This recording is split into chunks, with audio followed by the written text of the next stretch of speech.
Oh, Peter, alis muna si tatay ha. Magtatrabaho muna ako. Sige po, Itay. Tutal, wala na kayong pasok anak. Baka ikaw muna yung gumawa ng mga gawaing bahay. Opo, Itay. Pero yung magagaang trabaho lang para hindi ka mahirapan. Gaya ng ano po, Itay? Gaya ng maghugas ng pinggan o kaya magwalis sa loob ng bahay. Parang ang hirap naman po ata, Itay. Madali lang yun anak. Kung nandito lang sana si nanay, siya dapat ang gumagawa ng gawaing bahay.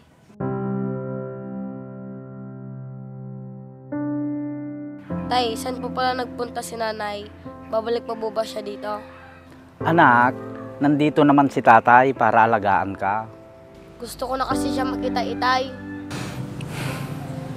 Bakit pala umalis si nanay? Hindi ba niya tayo mahal, Itay? Hayaan mo anak, balang araw maiintindihan mo rin ang lahat. Itay, malaki na po ako. Maiintindihan ko na po kayo. Masyado ka pang bata, Peter.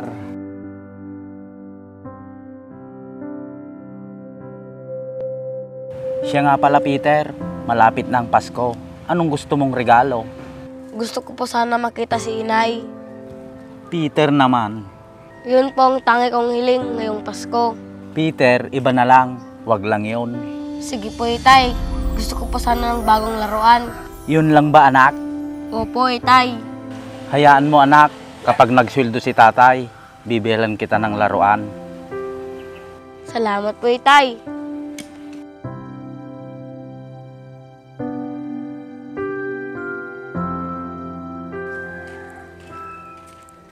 Hoy, Peter! Punta tayo kila Jirek. Laro tayo doon. Tay, pwede po ba kaming maglaro? Naku, baka hindi ka na naman makakapagtrabaho niyan. Mamaya po, pagkatapos na maglaro. Pwede po ba, Mang Tonyo? Siya, sige na. Basta wag masyadong magpapagod ha. Opo, Tay. Alis na po kami. Sige, mag-ingat kayo ha. Opo, Tay. Tara na, Dennis. Sige po, alis na po kami. Sige. Ang bilis talaga ng panahon, parang kailan lang. Hindi ko namamalayan, nagkakaedad na pala si Peter.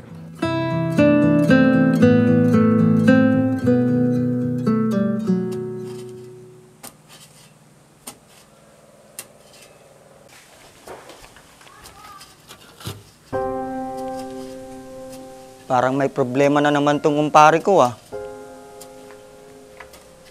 Paring Tonyo, pahinga muna tayo. Sige pare.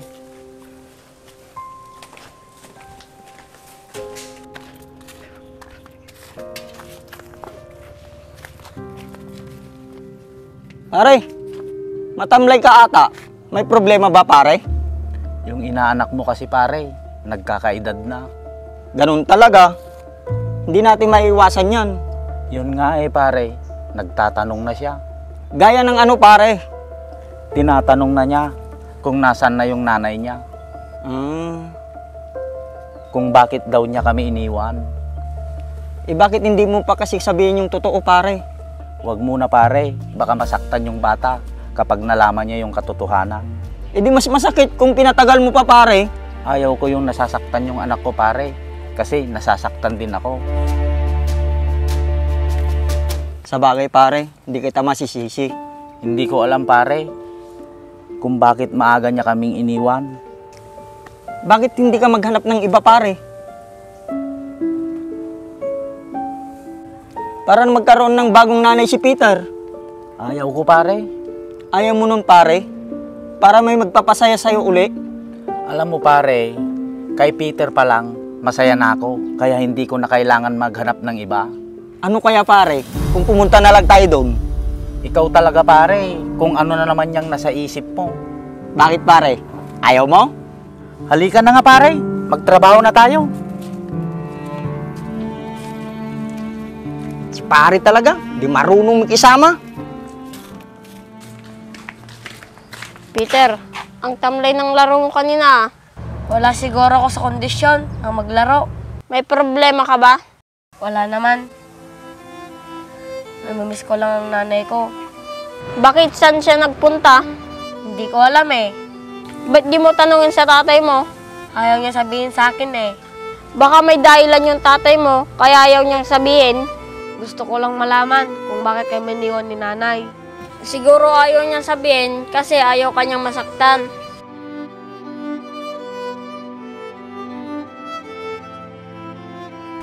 Baka kasi hindi mo pa maintindihan ng mga bagay-bagay kasi mga bata pa tayo. May isip na ako. Alam ko ng tama at mali. Peter, hayaan mo muna ang tatay mo kung ayaw niyang sabihin. Basta maghintay ka lang. Sana nga.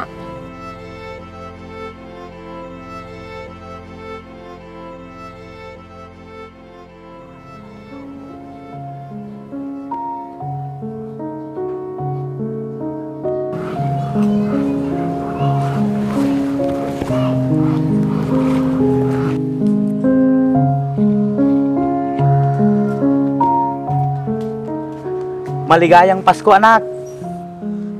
Wow! Salamat po, Itay. Walang anuman, anak. Kahit ano, gagawin ko. Mapasaya lang kita.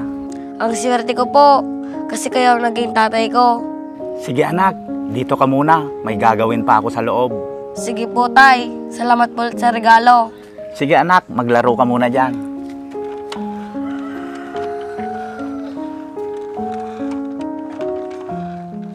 Peter! Anak!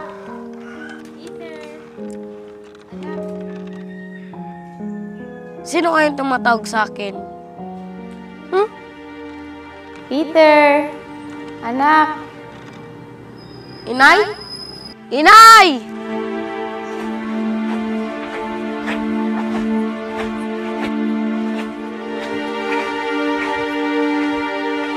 Nay!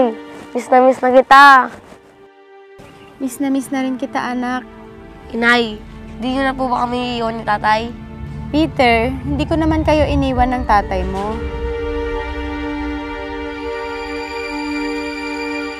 Andito lang ako at binabantayan ko kayo ng tatay mo. Nay, pakiusap. Huwag na uli kayo umalis. Ito ang tatandaan mo, Peter. Kahit wala ako sa tabi nyo, ang pagmamahal ko sa inyo ay walang kapantay. At lagi ko kayong babantayan, saan man kayo naroroon. Salamat po, Inay.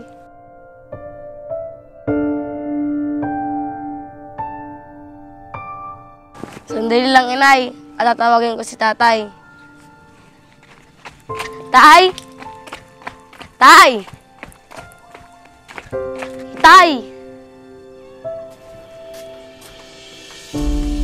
Oh, bakit, Peter?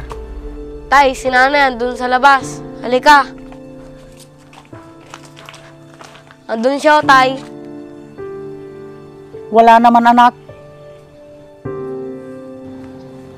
Nilalagnat ka ba, anak? Hindi po, Tay. Andyan lang po siya kanina. Peter, alam ko, namimiss mo na siya. Pero wala na tayong magagawa. Iniwan na tayo ng nanay mo. Pero, Tay, andyan lang siya kanina. Ang kulit mo naman, Peter. Matagal nang patay ang nanay mo. Iniwan niya na tayo. Ba't di niyo sinasabi na wala na pala ang nanay? Itay. Alam mo, anak, 3 taon ka pa lang nung iniwan tayo ng nanay mo. At hindi mo pa maintindihan ang mga pangyayari. Pero, Itay, namimiss ko na po siya. Alam ko yun, anak. Kahit ako rin, namimiss ko na rin siya. Pero kahit wala na siya, nandito pa naman ako, anak, na lagi kang gagabayan.